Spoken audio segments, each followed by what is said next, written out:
Welcome back friends, welcome to इन्वेस्टेजी। एक बार फिर से आप सबका बहुत बहुत स्वागत है। फ्रेंड्स, जो टैरिफ 25% लगने वाला था वो 50% लग चुका है, लेकिन भारतीय बाजार ने किस प्रकार उसको नकारा है, आज बाजार की अगर आप रिपोर्ट देखेंगे तो आपको आसानी से पता चल जाएगा। जिस किसी के दिमाग में था कि बाजार में बहुत बड़ी गिरावट आएगी, लेकिन मैंने आपको शुरू से ही बोला था कि आपको घबराने की ज़रूरत नहीं है। जो भी आपका निवेश है, बिल्कुल आपको यहाँ पे डटे रहना है, एसआईपी बंद नहीं करना है। उसका आपने आज नोट कर लिया होगा किस प्रकार भारतीय बाजार भारी गिरावट के बावजूद भी अंतिम समय में आप देखोगे तो भारतीय बाजार ने काफ़ी तेज़ी पकड़ी थी। यही होता है बाजार, इसीलिए यहाँ पे जो रुकता है, जो डटे रहता है, पैसा वही कमाता है। आज मैं आपको बताने वाला हूँ कि जो 50% का टैरिफ है वो हमारे देश के लिए आपदा है या फिर अवसर है। एक एक डिटेल मैं आपके सामने रखने वाला हूं ताकि हर किसी निवेशक को पता चल सकेगा कि आगे उसको करना क्या है। सबसे पहले मेरा इंट्रोडक्शन, मेरा नाम है रविकांत शर्मा और मैं MP registered mutual fund distributor हूं। मेरा एमपी रजिस्ट्रेशन नंबर है ARN 138523। Employ unique ID number दिया है EUINE234641। तो फ्रेंड्स, आप देख सकते हैं आज का जो मेरा मेन टॉपिक है, 50% टैरिफ आपदा या फिर है अवसर। किस प्रकार हम इसको ट्रीट कर सकते हैं ये हमारे ऊपर डिपेंड करता है। देखिए, 50% टैरिफ आपदा या फिर अवसर, जानिए भारत की रणनीति क्या है।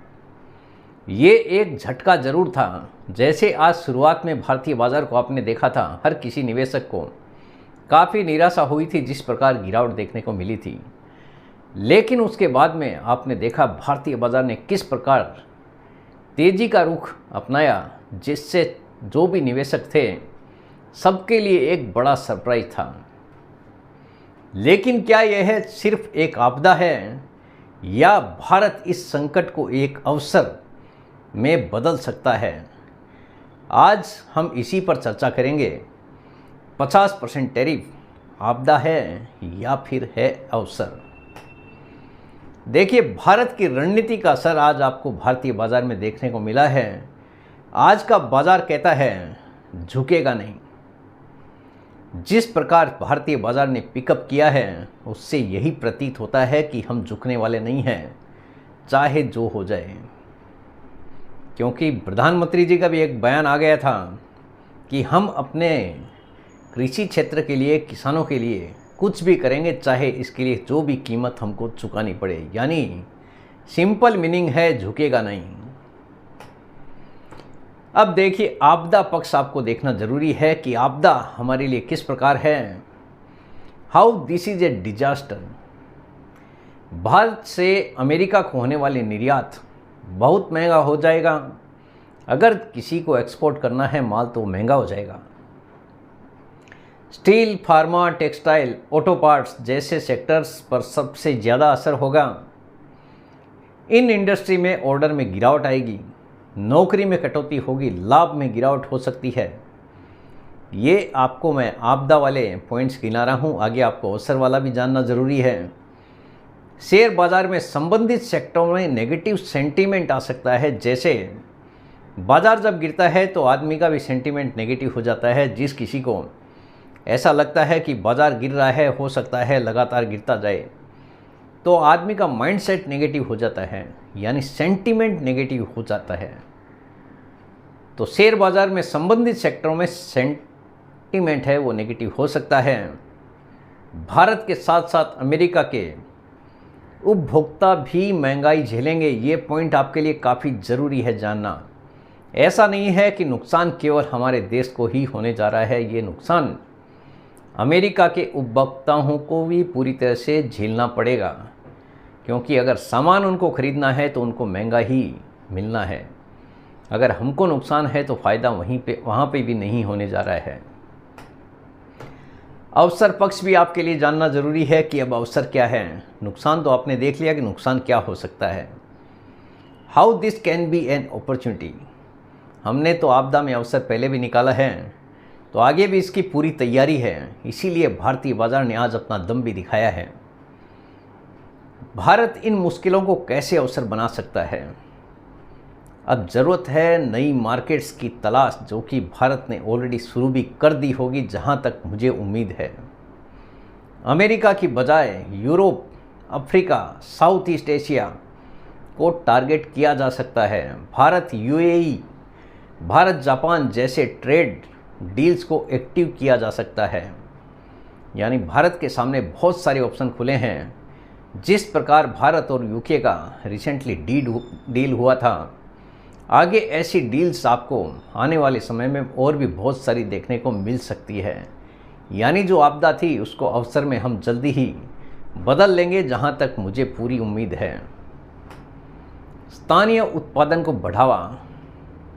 भारत सरकार मेक इन इंडिया और पीएलआई प्रोडक्शन लिंक्ड इंसेंटिव जैसी योजनाओं को तेजी से लागू कर सकती है।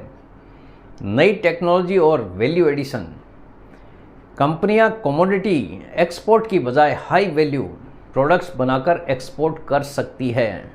यानी ऑप्शन बहुत सारे खुले हैं कंपनीज के पास में, क्योंकि अगर पैसा कमाना है तो आदमी हर तरह से अपनी बेस्ट कोशिश करता है। डॉलर पर निर्भरता कम होगी। डॉलर पर निर्भरता कम करने का एक बेहतरीन अवसर है हमारे पास में। चीन और रूस की तरह भारत भी स्थानीय करेंसी ट्रेडिंग पर जोर दे सकता है। यानी हम जो व्यापार करेंगे वो रुपीज़ में करेंगे, ऐसा ही हमारी कोशिश रहेगी आने वाले समय में, ताकि डॉलर पर निर्भरता पूरी तरह से कम हो सके। यानी ये भी एक यूएसए के लिए बड़ा झटका हो सकता है। सरकार की देखिए भूमिका क्या हो सकती है। What government can do. WTO में चुनौती दे सकती है, जो टैरिफ लगाया गया है उसके लिए। डिप्लोमेटिक बातचीत तेज हो सकती है, जो कि हो चुकी होगी। ऑलरेडी बातचीत तो चालू ही है लास्ट के 6-8 महीने से, लेकिन रिजल्ट कुछ भी नहीं आ रहा है, क्योंकि दोनों ही देश अपने फ़ायदे के बारे में सोचते हैं। कोई भी अपना नुकसान नहीं चाहेगा। दोनों ही देश चाहते हैं कि ज़्यादा से ज़्यादा प्रॉफिट उनके खाते में आए, लेकिन हमारा देश किसी भी हाल में झुकने वाला नहीं है। आपको चाहे जो करना है, हम अपने नुकसान पे कोई भी काम नहीं करने जा रहे हैं। एक्सपोर्टर्स को सब्सिडी देना। हो सकता है कि भारत सरकार एक्सपोर्टर्स को सब्सिडी भी दे दे आगे जाके। अभी कल की न्यूज़ है कि जिस हिसाब से, इवन आज की न्यूज़ है ये, ज्वेलरी एक्सपोर्टर्स कहते हैं कि बाज़ार केवल यूएसए का ही नहीं है। जहाँ पे हमको फ़ायदा दिखेगा हम माल उधर भेजेंगे। यूएसए हमको फ़ायदा देता था, इसलिए हम वहाँ पे एक्सपोर्ट करते थे, लेकिन आज टैरिफ अगर लगा दिया है तो हम दूसरे बाज़ारों में अपना माल भेजना शुरू कर देंगे।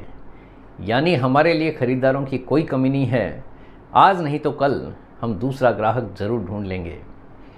भारतीय आभूषण निर्यातकों का कहना है कि इतने दिनों तक अमेरिका का टैरिफ कम था, इसलिए हम ज़्यादा निर्यात कर रहे थे। अब हम अपना माल दुनिया के अन्य बाज़ारों में भेजेंगे।